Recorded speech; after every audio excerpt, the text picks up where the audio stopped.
Hello दोस्तों, welcome to toppers village. दोस्तों आज हम क्लास 12 मैथ्स के चैप्टर 7 इंटीग्रल्स की जो एक्सरसाइज है 7.9 उसके क्वेश्चन स्टार्ट करेंगे। इस एक्सरसाइज 7.9 में जो टॉपिक डिस्कस्ड है वो क्या है? Definite integration. डेफिनेट इंटीग्रेशन हम कैसे लगाते हैं, कैसा दिखता है? वो ऐसा दिखता है a to B F of X D X. यहाँ पर a और b ये दोनों x की वैल्यूज़ है। a को बोलते हैं हम लोअर लिमिट, b को बोलते हैं हम अपर लिमिट। यहाँ पे इस एफ ऑफ एक्स का अगर ऐसा लिखा हो तो इसका मतलब इसका डेफिनेट इंटीग्रेशन हो रहा है। इसको कैसे सोल्व करते हैं?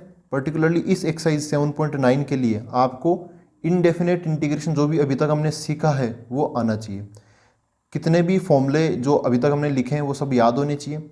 Integration by parts, integration by substitution and integration using partial fraction, ये तीनों मेथड साथ ही साथ सारे फॉर्मूले याद होंगे तो ज़्यादा बेटर होगा, क्योंकि यहाँ पर हम ये जो स्मॉल एफ ऑफ एक्स है इसका कंप्लीटली इंटीग्रेशन करते हैं। मान लो कि इसका इंटीग्रेशन क्या हो गया, इनडेफिनेट इंटीग्रेशन क्या हो गया, capital F of X plus सी।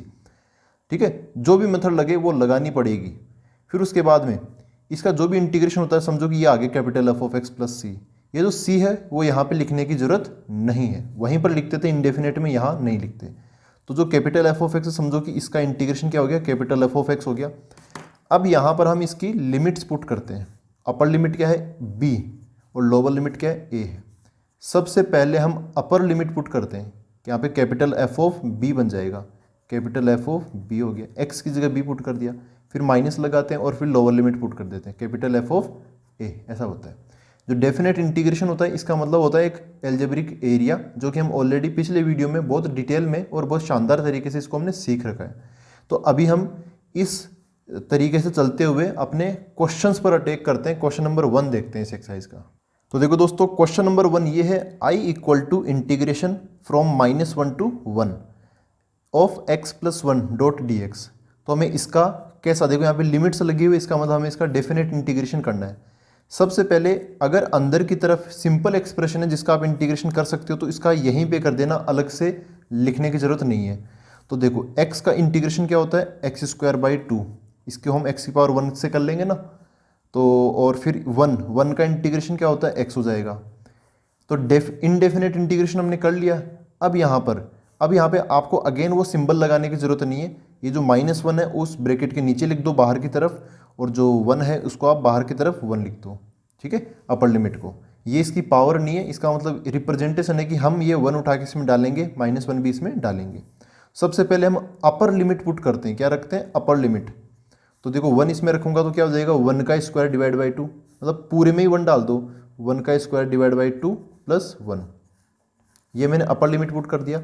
फिर बीच में हम लगाते हैं माइनस, तो यहाँ पे माइनस लगा दिया। और फिर अब मैं लोअर लिमिट इसमें पुट कर दूंगा, तो यहाँ पे क्या बनेगा, -1 का स्क्वायर बाई 2, -1 का स्क्वायर बाई 2 प्लस एक्स की जगह क्या आ जाएगा, प्लस एक्स की जगह आ जाएगा -1, तो ऐसा हो जाएगा -1।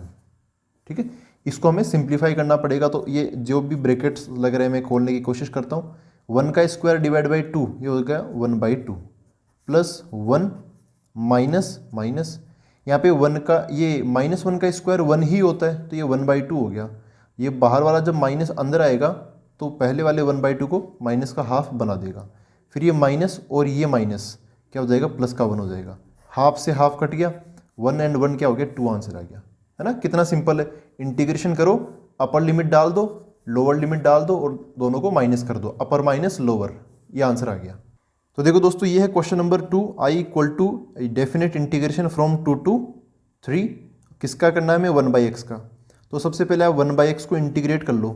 1/x का इंटीग्रेशन क्या होता है, log ऑफ मॉडुलस x। ठीक है, फिर इसका ऐसे ब्रैकेट लगा दिया 2 to 3, ये 2 लिख दिया, यहाँ पे 3 लिख दिया। यहाँ पे प्लस सी लगाने की जरूरत नहीं है, लगाते हो तो वो कट जाएगा लेकिन आप लगाना ही मत। 3 इसके अंदर डालेंगे सबसे पहले, तो ये बन जाएगा log ऑफ मॉडुलस 3। ये 3 तो वैसे ही पॉजिटिव है तो मॉडुलस का कोई टेंशन नहीं है। यहाँ पर क्या आ जाएगा, log ऑफ 3 आ जाएगा सिंपल सा। फिर माइनस लगा के लोअर लिमिट डालेंगे तो log ऑफ 2 बन जाएगा। अब log m minus log n क्या होता है, log m/n, तो ये क्या बन जाएगा, log, जो पॉजिटिव वाला log है उसका जो नंबर है वो ऊपर आ जाएगा, जो नेगेटिव वाला log है उसका नंबर नीचे आ जाएगा, तो log 3/2। नेक्स्ट क्वेश्चन देखो दोस्तों, ये है question number 3, integration from 1 to 2, फिर है 4x³ - 5x² + 6x + 9 dot D x.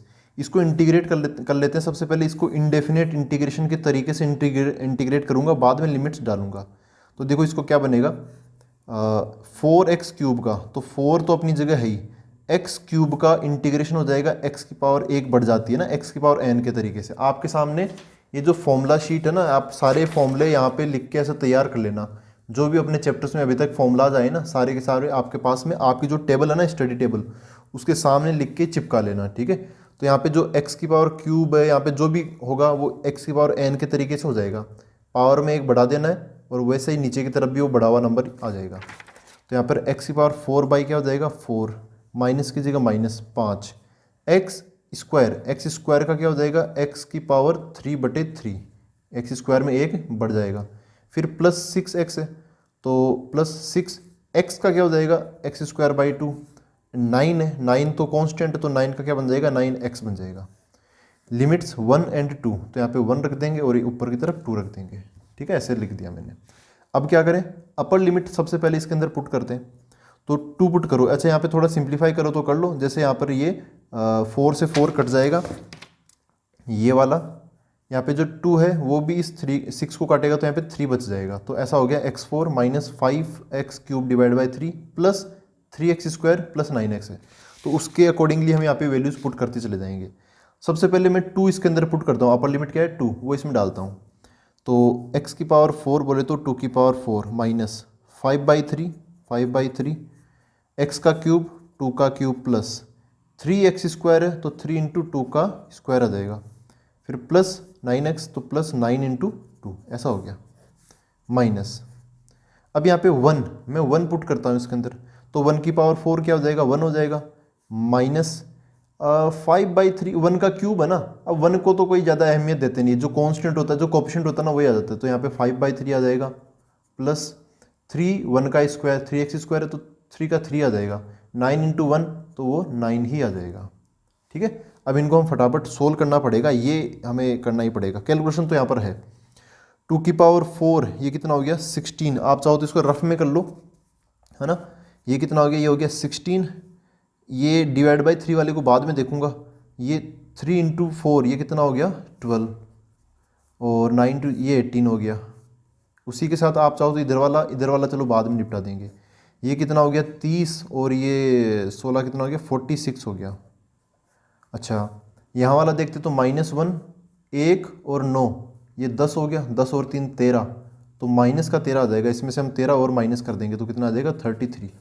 ये तो बिना फ्रैक्शन वाले लिख लिया मैंने। अब ये 5/3 वाले देखते हैं, ये है, ये कितना हो गया 8, 8 पंजे 40, तो माइनस का 40/3 है, ये माइनस माइनस हो जाएगा प्लस का 5/3, सोल्व करेंगे तो 3 माइनस का 40 प्लस का 5 तो -35/3 हो गया।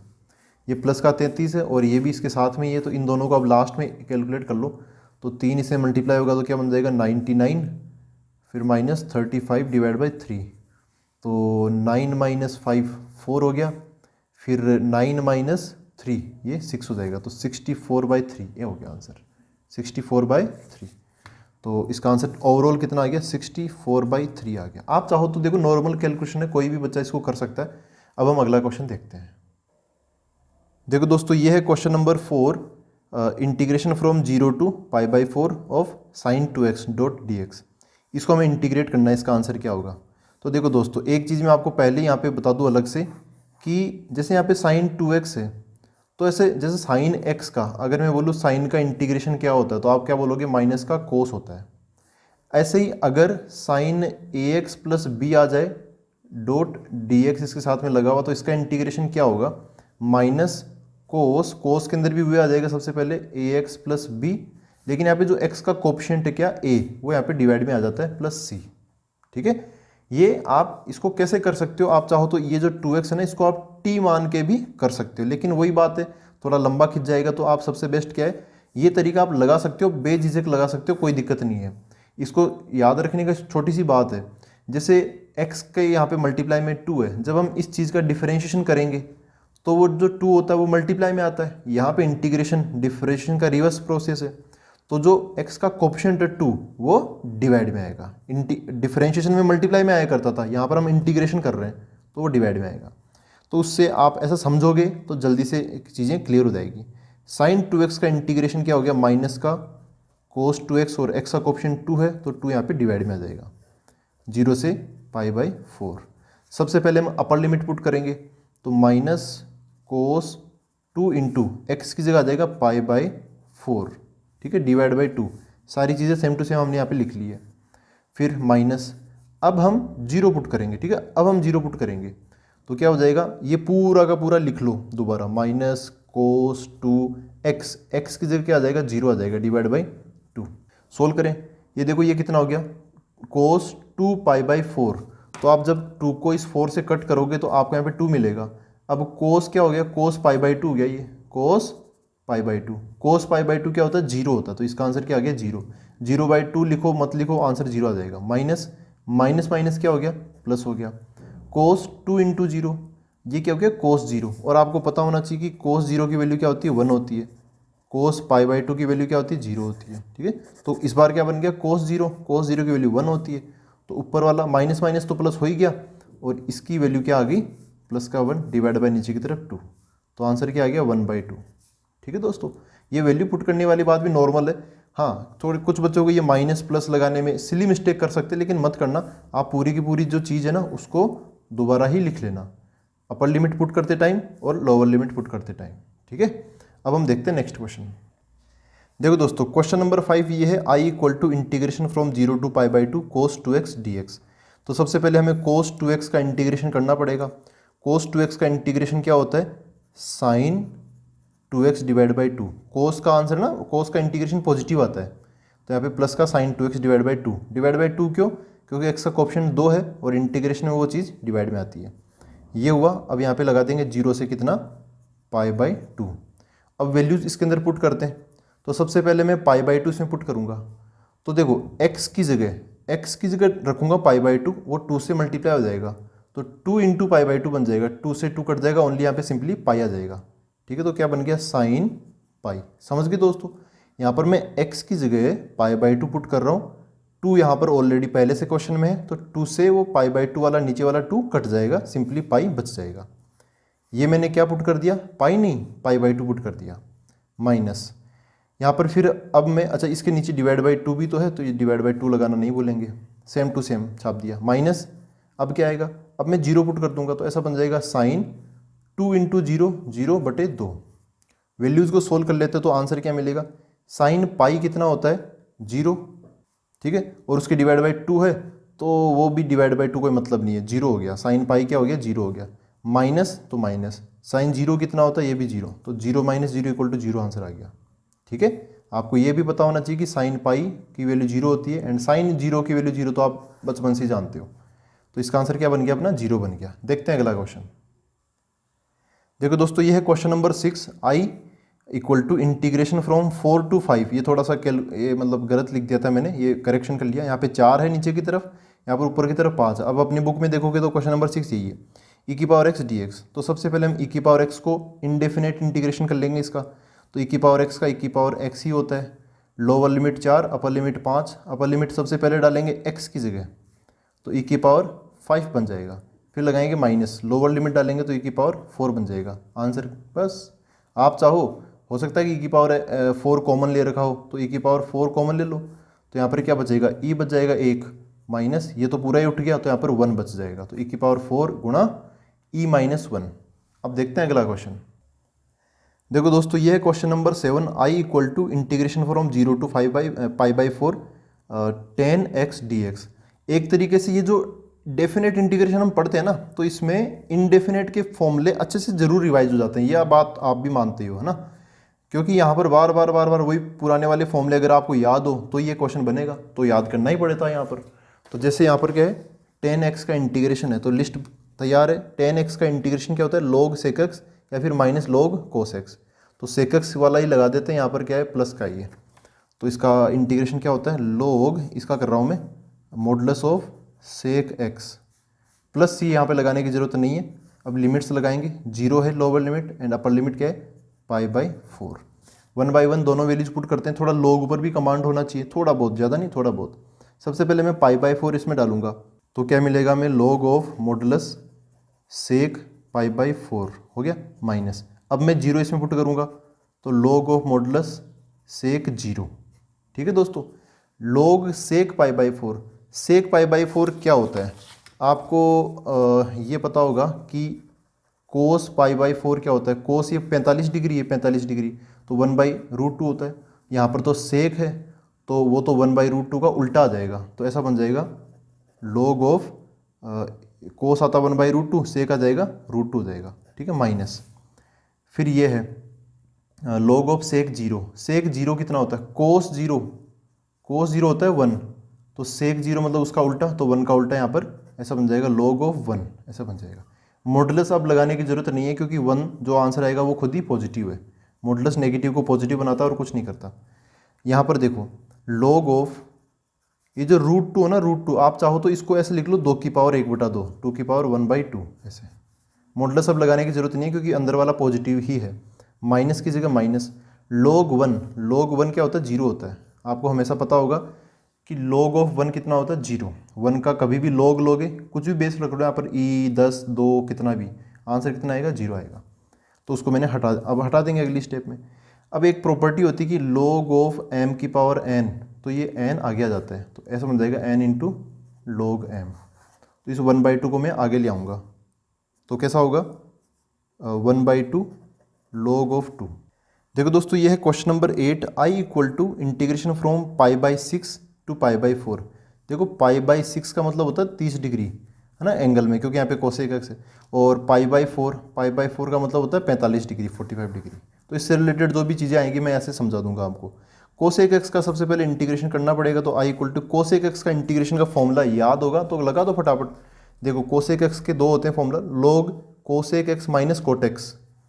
अगर आप आगे माइनस लगाना चाहते हो तो फिर अंदर log cosec x plus cot x हो जाएगा।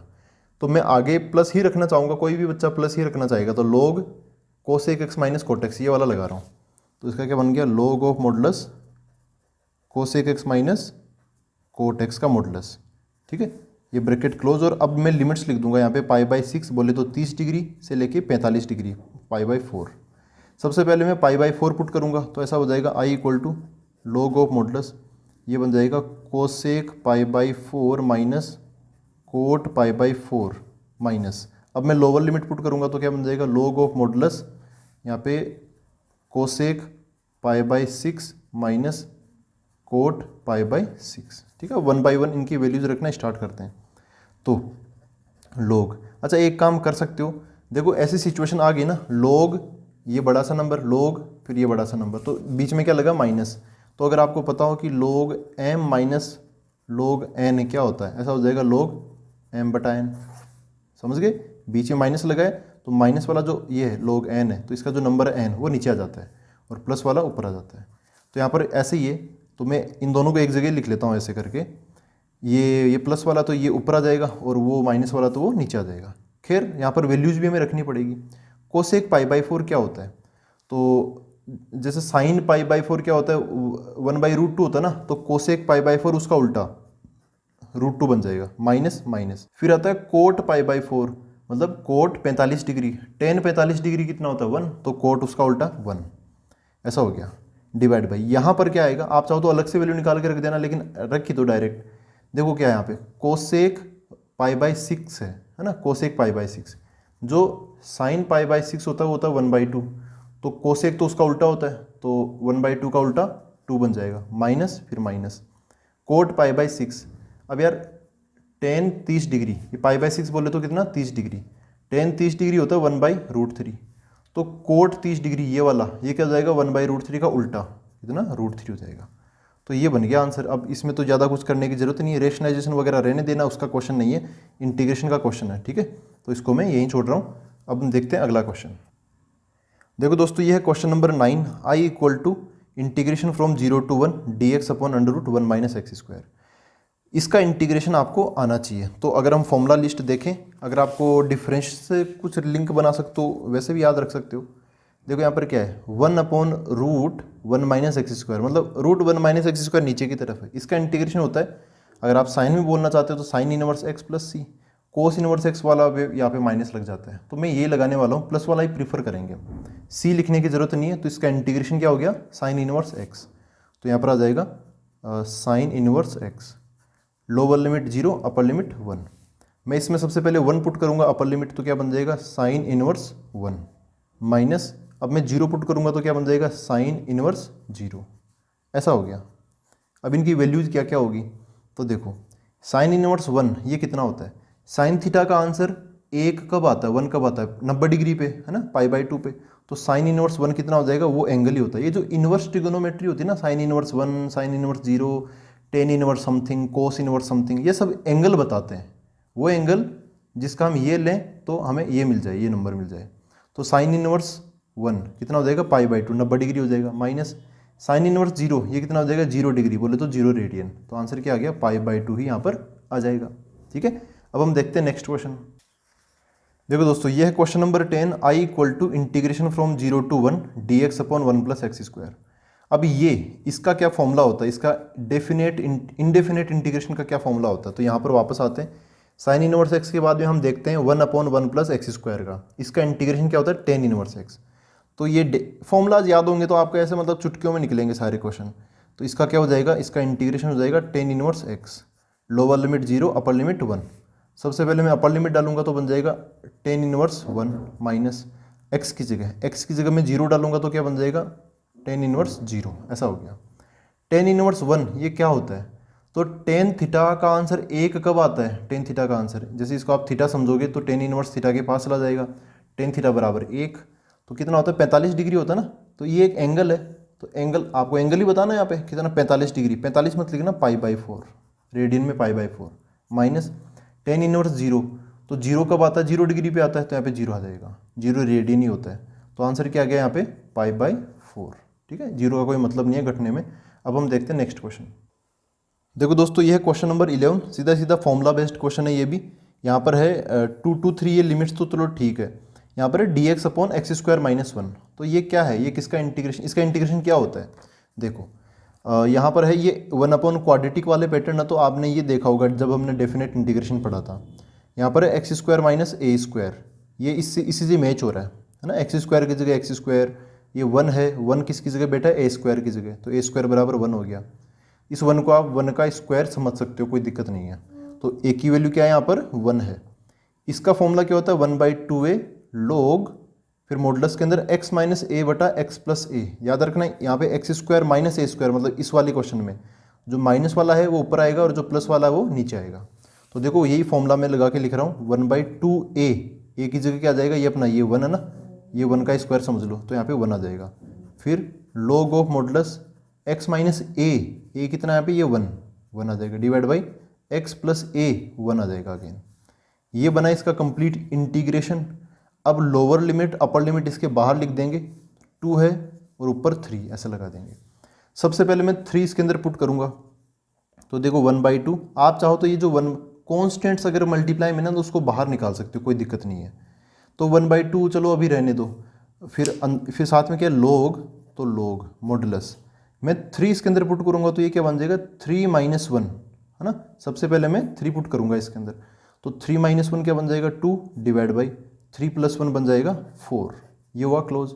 3 मैंने पुट कर दिया, अब लगाऊंगा माइनस, अब मैं 2 पुट करूंगा यहाँ पे, तो क्या बन जाएगा 1/2 तो आएगा, पूरा का पूरा रिपीट कर रहा हूँ दोबारा से। log ऑफ अंदर की तरफ क्या आएगा, अब मैं 2 पुट कर रहा हूँ तो 2 - 1 आ जाएगा, 2 + 1 3 आ जाएगा। ठीक है दोस्तों, यहाँ पे आप चाहो तो ये 1/2 ले लो कॉमन, तो मैं 1/2 कॉमन ले लेता हूँ, क्या बचा ये कट जाएगा, ये 1/2 4 इसको काट देगा तो कितना मिलेगा हमें, नीचे 2 मिल जाएगा ऊपर 1 मिल जाएगा, तो log 1/2 हो गया, log 1/2। फिर क्या है माइनस में माइनस, ये मैंने कॉमन ले लिया, इधर 1/2 उठ गया, ये बच गया log ऑफ मॉडुलस 1/3। ठीक है, अब क्या करें, वही प्रॉपर्टी कि log m - log n, ये होता क्या log m/n, ये प्रॉपर्टी में लगा रहा हूँ। तो 1/2 की जगह तो 1/2 log ऑफ a, ये है ना, ये m हो गया, ये n हो गया अपना, 1/2 ऊपर आ जाएगा, डिवाइड बाई 1/3 नीचे आ जाएगा। यहाँ पे प्लस सी वगैरह कुछ नहीं लगता नहीं है, आगे है 1/2 log ऑफ, देखो अंदर क्या बचेगा, ये 1/2 अपॉन 1/3 है। तो ऐसा हो गया 4 नंबर हो गए, 1 2 3 4 है ना, तो जो सबसे नीचे वाला वो ऊपर आ जाएगा, 3 ऊपर आ गया पहले नंबर के पास में, और जो दूसरा और तीसरा यहाँ पे 2 और 1 ये नीचे की तरफ आ जाएंगे, ठीक है ना। ये मैंने कैसे किया, जैसे a/b/c/d होता है ना, तो d ऊपर चला जाता है और ये आपस में मल्टीप्लाई होकर नीचे बैठ जाते हैं, मतलब नीचे की तरफ डिनोमिनेटर में, ऐसे कर लिया मैंने। तो 1/2 log 3/2 ये अपना आंसर बन गया। मॉडुलस का कोई मतलब नहीं, आप चाहो तो ब्रैकेट लगा सकते हो क्योंकि अंदर वाले नंबर पॉजिटिव है, कोई दिक्कत नहीं है। अब हम देखते हैं नेक्स्ट क्वेश्चन। देखो दोस्तों, ये है question number 12, i = integration from 0 to π/2 cos² x dx। अब जब आप यहाँ पे जो फॉर्मूला लिस्ट निकाल के देखोगे, ये ट्रिगोनोमेट्री वाले sin x cos x sec² x ये सब है, इधर tan cot sec cosec ये है, और कहीं पे ट्रिगोनोमेट्री वाले हैं नहीं, ठीक है। तो इन फॉर्मूलाज के अंदर आपको cos² इसका इंटीग्रेशन का फॉर्मूला नहीं मिलेगा, ठीक है। तो इसका मतलब इंटीग्रेशन तो होता है लेकिन फॉर्मूला इसका डायरेक्ट नहीं है। तो अब हम क्या लगाते हैं, कुछ यहाँ पर मॉडिफिकेशन करते हैं। तो एक एक्सरसाइज आई थी अपनी शायद कि जिसमें हम ट्रिगोनोमेट्री वाले करते थे, शायद 7.3 आई थिंक। तो वहाँ पर हम ये जो फॉर्मूलाज है ना ट्रिगोनोमेट्री के 10th क्लास के फॉर्मूलाज या फिर 11th क्लास के फॉर्मूलाज, वो ट्रिगोनोमेट्री वाले कुछ भी फॉर्मूला लगाकर हम उसको इस cos² x की जो पावर है ना स्क्वायर, उसको कम करते हैं, पावर 1 बना लेते हैं। फिर 1 पावर का तो फॉर्मूला है, जैसे यहाँ पे cos x का तो है फॉर्मूला लेकिन cos² x का नहीं है। तो पावर कम करने के लिए सबसे बेस्ट फॉर्मूला क्या है, देखो ऐसा ही मैंने यहाँ पे जब एक्सरसाइज 7.3 बताया था ना, तब यही मैंने फॉर्मूला शीट काम में ली थी। आपके पास में भी ये फॉर्मूला शीट, ये फॉर्मूले तो आपको याद होने ही होने चाहिए। इंटीग्रेशन का क्वेश्चन ये याद करने के बाद में नहीं अटकेगा। तो देखो cos² x ये यहाँ पे आता है cos² थीटा, cos2 थीटा का फॉर्मूला आता है 2 cos² थीटा -1। यहाँ से इस फॉर्मूले से अगर मैं ये जो cos² थीटा है इसकी वैल्यू निकालूंगा तो क्या हो जाएगा, cos² थीटा = 1 + cos2 थीटा / 2। यही फॉर्मूला मैं यहाँ पर लगाने वाला हूँ। तो ऐसा हो जाएगा i = 0 to π/2। अभी मैं लिमिट्स को चेंज नहीं कर रहा, मतलब कुछ भी नहीं कर रहा यहाँ, तो बस इसको cos² x को चेंज कर रहा हूँ। cos² थीटा क्या होता है, 1 + cos2 थीटा / 2। तो cos² x हो जाएगा 1 + cos2x / 2। कैसे किया, ट्रिगोनोमेट्री के फॉर्मूले से किया मैंने। क्यों किया, क्योंकि इसका मैं डायरेक्ट इंटीग्रेशन नहीं कर सकता था, अब मैं इनका इंटीग्रेशन आसानी से कर दूंगा। देखो 1/2 को अलग कर लो आप चाहो तो ऐसा हो गया 0 to π/2 1/2 हो गया। फिर प्लस इसको अलग कर लो cos2x/2 डॉट dx। 1/2 का इंटीग्रेशन क्या हो जाएगा, 1/2 तो कांस्टेंट है, तो i = 1/2 के साथ क्या लग जाएगा, x लग जाएगा। फिर प्लस तो प्लस यहाँ पे है cos2x, cos2x/2 है, /2 तो छोड़ दो आप। cos का इंटीग्रेशन क्या होता है, sin 2x आ जाएगा, लेकिन x का कोएफिशिएंट क्या है 2, तो वो 2 डिवाइड में भी आएगा। ये जो 2 है ये तो पहले से क्वेश्चन में चल रहा है, 1 और 2 यहाँ पे डिवाइड में आएगा, तो टोटल क्या बन जाएगा, 4 बन जाएगा नीचे की तरफ। ये पूरा इंटीग्रेशन खत्म हो गया। अब लिखेंगे हम लिमिट्स 0 और π/2, 0 एंड π/2। इस पूरे में सबसे पहले मैं π/2 पुट करूंगा, पूरे में जहाँ जहाँ दिख रहा है सब जगह x, जहाँ जहाँ x दिख रहा है ना सब जगह π/2 पुट कर दो। तो सबसे पहले 1/2 x, तो ऐसा आ जाएगा 1/2 इंटू π/2। फिर प्लस की जगह प्लस sin 2x, x की जगह मैं π/2 पुट करूंगा, फिर ये 2 से 2 कट जाएगा, sin पाई बच जाएगा, sin π/4। फिर अब मैं लोअर लिमिट पुट करूंगा तो बीच में माइनस लगा दूंगा, 0 इसमें डालूंगा तो 1/2 x, तो x की जगह 0 तो 0 हो जाएगा। फिर plus sin 2x, sin 2 into 0 वो भी 0 बन जाएगा, मतलब sin 0 है ना, sin 0 0 बन जाएगा, 0/4 अगेन 0 हो जाएगा। तो फायदा हो गया हमें यहाँ पर। तो π/2 इंटू 2 ये π/4 हो गया, बीच में प्लस है। sin पाई क्या होता है, sin पाई ये खुद भी क्या होता है, 0 होता है, तो यहाँ पे ये भी 0 0 0 सब 0 हो गया, बस ये बच गया π/4 + 0 = π/4।